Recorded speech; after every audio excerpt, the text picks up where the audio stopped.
Released in April of 2019, the Canon 250D, also known as the SL3, is a little bit of a peculiar one because when a lot of people are announcing the death of the DSLR, Canon goes and releases a mini DSLR with 4K filming capabilities and a fully articulating touchscreen. Now, who exactly is Canon targeting this camera at? But most importantly, what are the quality of the photos and videos like? Well, we're here once again at London MCM Comic Con, the largest modern pop culture event in the UK, with lots of cosplayers walking around and lots of interesting things to film and take photos of. There are plenty of opportunities to test this camera out and put it through its paces. So let's go.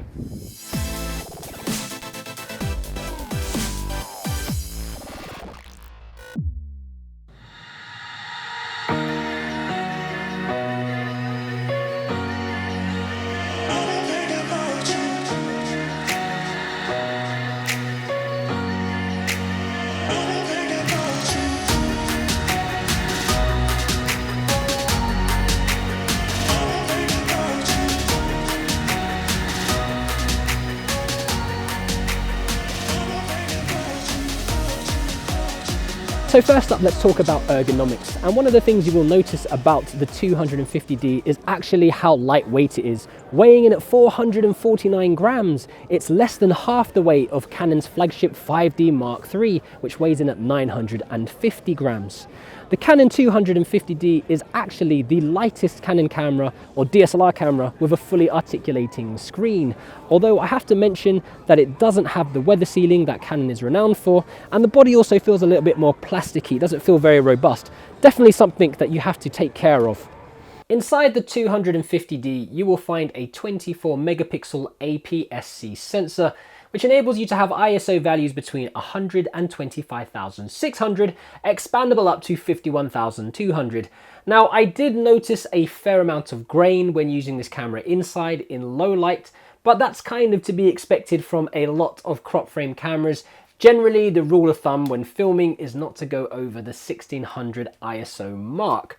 But outside, we were able to capture some really nice images with an array of different lenses. First up, we used the 18 to 55mm f-stop 4 Canon kit lens, which I thought fared really well in the bright sunlight.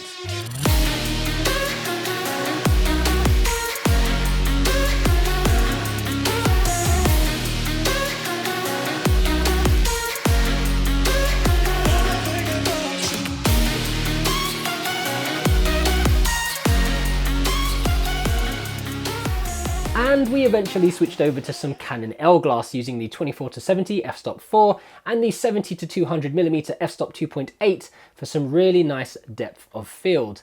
And that type of connectivity is definitely a bonus with this kind of camera. You can use all of your old EF and EFS mount lenses that you might have acquired over the years without having to purchase any additional adapters. Since I've gone mirrorless, I've noticed that I've had to buy adapters with all of my new cameras.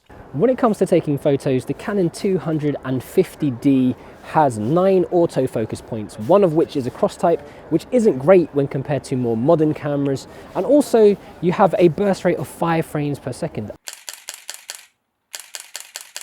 Again, when compared to more modern cameras, isn't that great. But again, it is a lower end beginner DSLR camera, so you can't expect too much from it. Now, Canon has released the 250D with the newest Digic 8 processor, which ultimately allows you to process 4K video, and it also gives you access to all of the newest functionality that Canon offers, including touchscreen capabilities, along with dual pixel autofocus and even eye tracking. When it comes to video, you have your standard HD, that's 1920 by 1080 at 60 and 30 frames per second for NTSC, and 25 and 50 frames per second for PAL.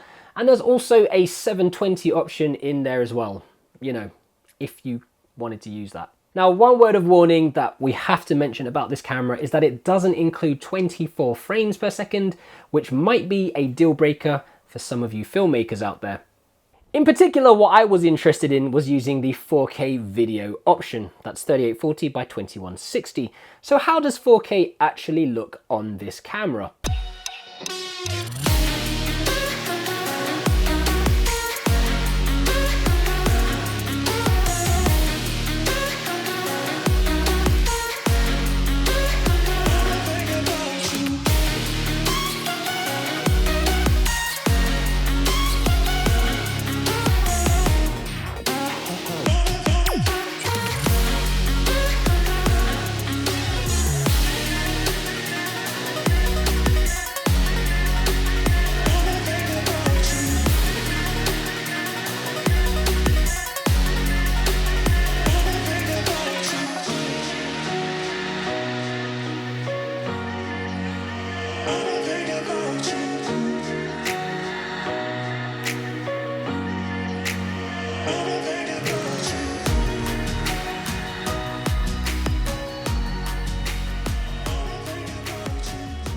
Well, while at MCM, we mounted the 250D to the Ronin S and used it as an opportunity to get some 4K cosplay footage.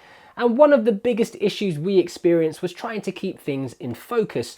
With the 4K and strong changes in light, it was difficult for the camera to keep up and to keep things focused. So we ended up with a lot of blurry footage. Despite repeated taps on the screen to try and keep things as sharp as possible, we failed quite miserably. So there's definitely some issues around that.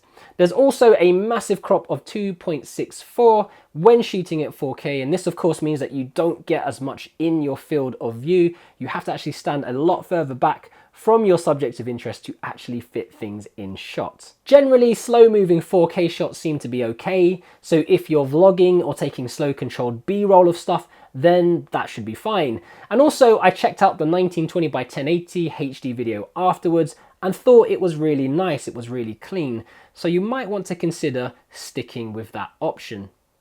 So this camera is absolutely a beginner's DSLR camera. And what you find with a lot more of these modern Canon cameras is you get a guided user interface and a creative mode. And that's really useful if you're just getting into photography, if you want to learn about your aperture, your ISO and your shutter speed. This is absolutely the camera for you. One thing you can't fault the 250D on is the battery life. It's rated at 1070 shots. And for comparison's sake, we took the M50 with us to Hyper Japan earlier this year and the battery ran out very quickly. And I guess this is to be expected, it's only rated at 235 shots, while the 250D was able to take photos and video at 4K, and we still had a lot of battery life left over just from using one battery. Another thing I really appreciate about the 250D is the Wi-Fi and Bluetooth capabilities, along with using the Canon Connect app. It's quick, it's convenient to get your pictures and videos over to your phone and edit them there. And then you can post them up to the social media channels without having to use a computer or any cables. Now this camera is also extremely useful for vloggers because you've got that fully articulating touchscreen. You also have a mic input so you can attach an external mic to the hot shoe. And you have that tracking, that DPAF and that tracking. So you can tap on your face, you get the eye tracking. You've got 4K if you want to take your vlogs up to the next level. And this camera is also excellent for travel because it's so light, it's so convenient. You can put it in your pocket, you can put it in your bag and get it out conveniently to take pictures or video. Canon themselves appear to be targeting families and especially younger people with this camera. If you look at all their branding on their homepage for the 250D, you'll see a lot of pictures of families using it for holidays, young people using it for vlogging and travel. So I guess that's primarily who Canon are targeting to invest in this camera. And since Canon have really been able to refine DSLR technology over the last few years, what they've produced is the ultimate little travel companion, packed with new features, albeit sitting alongside somewhat older technology. And why not? We know that DSLRs work. Canon definitely knows that they're a proven piece of technology. So what we've got is a companionship of old and new. All of Canon's knowledge and expertise and history thrown together in the lightest DSLR ever made with an articulating screen. So how much does it all cost? Well, if you want to purchase this camera new from Canon themselves, then currently you have to part with about £600 in the UK, about $650 in the US. It does come with a kit lens, but to me that still seems pretty expensive for what it is.